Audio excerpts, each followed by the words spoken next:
Баршаңызға сәлем. Бүгін бізде математика пәні 4 сынып 49 сабақ. Бүгінгі сабағымыздың тақырыбы көп таңбалы сандарды екі таңбалы санға жазбаша бөлу. Бүгінгі сабақта сендер көп таңбалы санды екі таңбалы санға жазбаша көбейту және бөлуді орындайтын боласыңдар.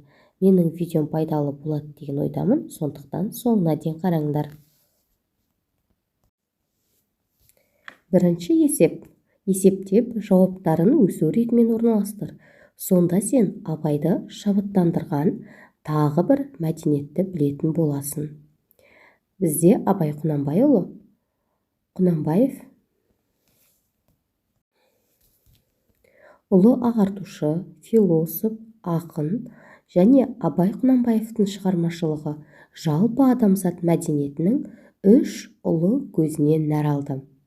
Оның бірі қазақтың ұлттық мәдениеті, екінші көзі шығыс әдебиеті. Енді біз осы берілген есептерді шығаратын боламыз. 99-ты 11-ге бөлеміз. Міне, мен баған түрінде бөліп көрсетіп қойдым. 99 9-дан қайырамыз. 9-дан қайырмаймыз, өйткені бізде 11 деген сан. Сондықтан біз 99-ның өзін бөліп аламыз. 99-ды 11-ге бөлген кезде 9 шығады. 96-ны 24-ге бөлген кезде 4 шығады, 63-ті 21-ге бөлген кезде 3 шығады, және де 96-ны 16-ға бөлген кезде 6 шығады. Енді осы сандарды өсу ретімен орналастырған кезде бізде 3, 4, 6, 9 деген сан беріледі. Енді осыдан қандай сөз шығады? Орыс деген сөз шығады. Демек бізде білеміз, Абай Құнанбаев орыс шығармаларында көптеген шығармаларды аударған. Екінші есеп, яғни бөлу амалын орындар алдында толымсыз бөлінгішті және бөліндідегі цифр санын анықтап ал. Бөлуді орында есептеуді тексер. 1134-ті 21-ге бөлеміз. Ол үшін 113-тен қайырамыз. Енді біз 113 санында 21 неше рет екен бөлу үшін біз 5-тен береміз. 5 жердегі бірін 5. 5-те 2-ге көбейтесіңдер 10. Сонда 105 болады. 113-тен 105-ті азайтқан кезде 8 қалады. 8 21-ге жетпегендіктен 4-ті түсіреміз. 84. Демек біз екі таңбалы сан екі таңбалыға бөлген кезде бір таңбалы сан шығады. Демек қанша бір жердегі 4-ім 4-те 4-тен береміз. Енді көбейтеміз. 4-ті 1-ге көбейтеміз 4, 4-ті 2-ге көбейтеміз 8. 84 болады. 84-тен 84-ті азайтқан кезде 0 қалады.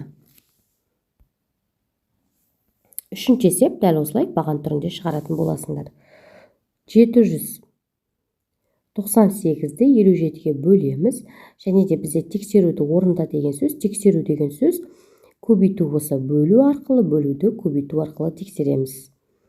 Енді есепті бөлеміз, ол үшін 79-дан қайырамыз, себебі 57 79-ға жетеді. Сондықтан енді біз бірінші бірден береміз.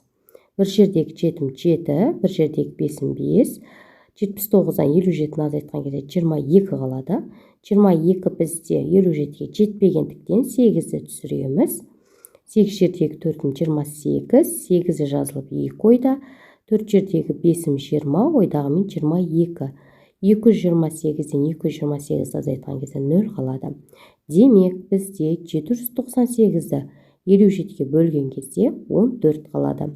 Енді дұрыстығын тексеру үшін 57-ні 14-ге көбейтесіңдер. Мен айтып өтейін, қазір бірінші бірлікті көбейтіп аласыңдар. 4-ті 7-ге көбейтесіңдер, 28, 8-і жазылып 2 ойда. 4 жердегі 5-ім 20, ойдағы 2-ні қосамыз, 22 болады. Келесісі енді бірлік 10-ті көбейтеміз. 1-ді 7-ге көбейтеміз 7, 1-ді 5-ге көбейтеміз 5. Енді 228-ге 57-ні қосқан кезде 798 шығады. Міне осылай қалған есептердің барлығын осылай шығарасыңдар. Өздерің шығарып алыңдар есепті. Болғаннан кейін менің үлгімен салыстырып көріңдер. дұрыс немесе бұрыс шығарғандарыңды тексерсеңдер болады.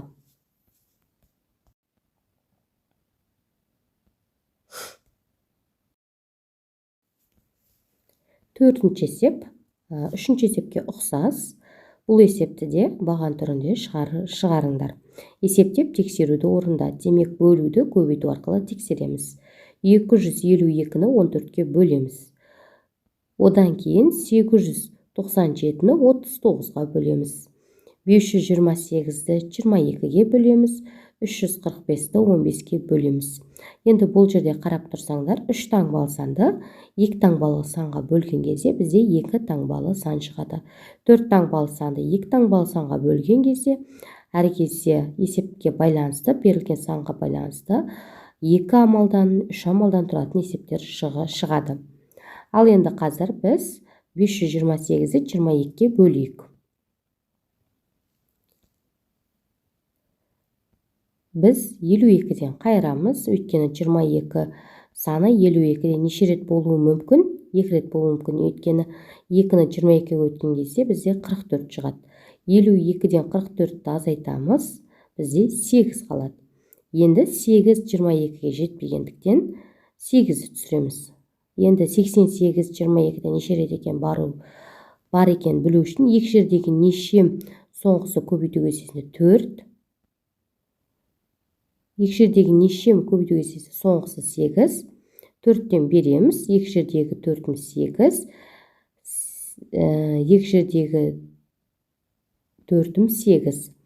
Енді 88-ден 88 алған кезде 0 қалады. Енді дұрыстығын тексеру үшін 22-ні 24-ке көбейтеміз. Бірінші 4 бірлікті 22-ке көбейтіп аламыз. 2 ондықты 22-ке көбейтіп аламыз. Сонда мәні 528 шығады. Қалған есептердің барлығын осылай шығарасыңдар. 5-ші есеп бізде тиімді тәсілмен қалай есептеуге болатынын түсіндір, өрнектердің мәнін тап. Тиімді тәсіл деген сөз бізде санды ондыққа дөңгелектеу. Енді бізде сан берілген 125 көбейтілген 4, қосылған 125 көбейтілген 6. Енді біз осыны тиімді тәсілді есептеу үшін біз бірліктерді, яғни санды ондыққа дөңгелектеп аламыз. 10 шығу үшін 4-ке біз 6-ны қосамыз, 10 шығады. Демек, 125 біз 10-ға көбейткен кезде 1250 шығады. Қалған есепте де дәл солай. 241 көбейтілген 5, қосылған 241 көбейтілген 5. Біз 5-ке 5-ті қосып аламыз, 10. 241-ді 10-ға көбейткен кезде 2410 шығады. Қалған есептерде дәл солай шығарамыз. 314 көбейтілген 3, қосылған 314 көбейтілген 7. 3-ке 7 оны қосып аласыңдар, 10 шығады. 314-ті 10-ға көбейткен кезде 3140 шығады. Міне біздегі тиімді тәсіл деген осылай. 6-ші есеп бізде есептерді шығар шартты есеп, яғни бізде жылдамдық берілген, сағат берілген, уақыт берілген. Демек, біз формуласын жазып шығаратын боламыз. А тапсырмасы: автобус 6 сағатта 300 км жол жүрді. 6 сағатта. Демек, Т 6 сағат, С 300 км сағат. 300 км. Егер мәшиненің жылдамдығы автобусқа қарағанда 10 км сағат артық болса, мәшине дәл осындай уақытта қанша километр жол жүрді? Енді біз бірінші қандай жылдамдықпен жүргенін табуымыз қажет.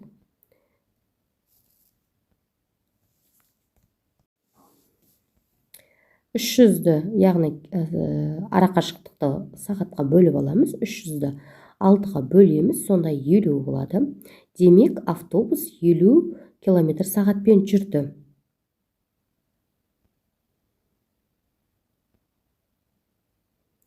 Енді мәшинені табу үшін артық десе қосамыз.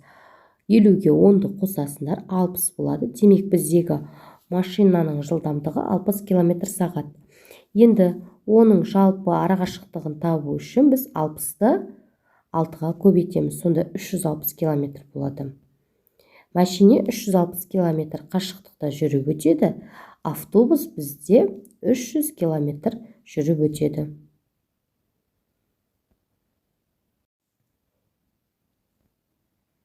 Жетінші есеп бізде ұзындығы 5 метр, ені 4 метр болатын еденге төсеу үшін қанша квадрат метр линолеум қажет? Ені 2 метр линолеум орамынан ұзындығы қандай бөлік кесіп алу керек? Демек, ұзындығы ені берілсе, біз А және В деп белгілейміз. А 5 метр, В 4 метр. Енді біз оның бірінші ауданын тауып аламыз. С-ті табу үшін ұзындығын еніне көбейтеміз. 5-ті 4-ке көбейтеміз, 20 болады. Демек, бізде 20 метр квадрат. Ал енді ені 2 метр линолеум орамының ұзындығы қандай бөлік кесіп алу керек екен табу үшін біз бірінші 20-ны 2-ке бөліп аламыз. Сонда 10 метр болады. Еденде 20 метр квадрат линолеум керек. Ені 2 метр орамынан ұзындығы 10 метр болатындай етіп кесіп алу керек.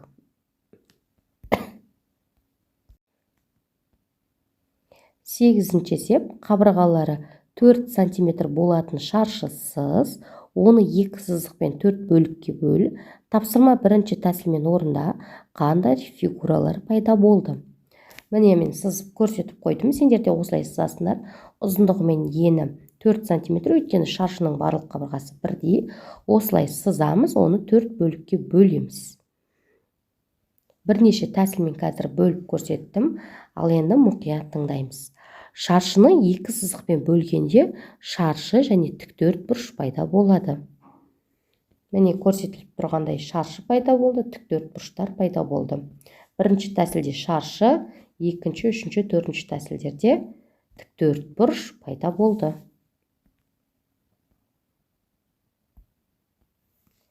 9-ші есеп, тиімді тәсілмен есепте.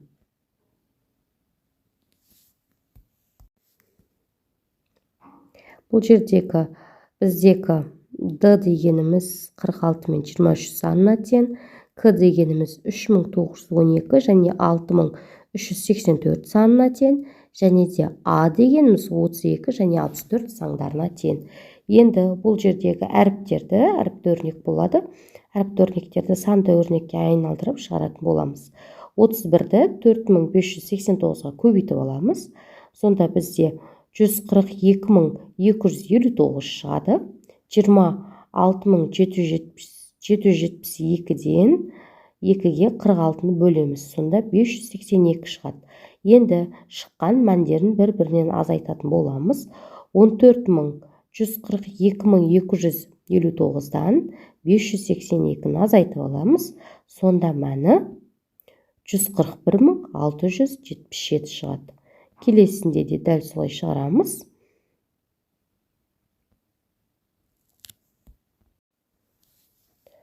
Оныншы есепте, яғни үй тапсырмасы.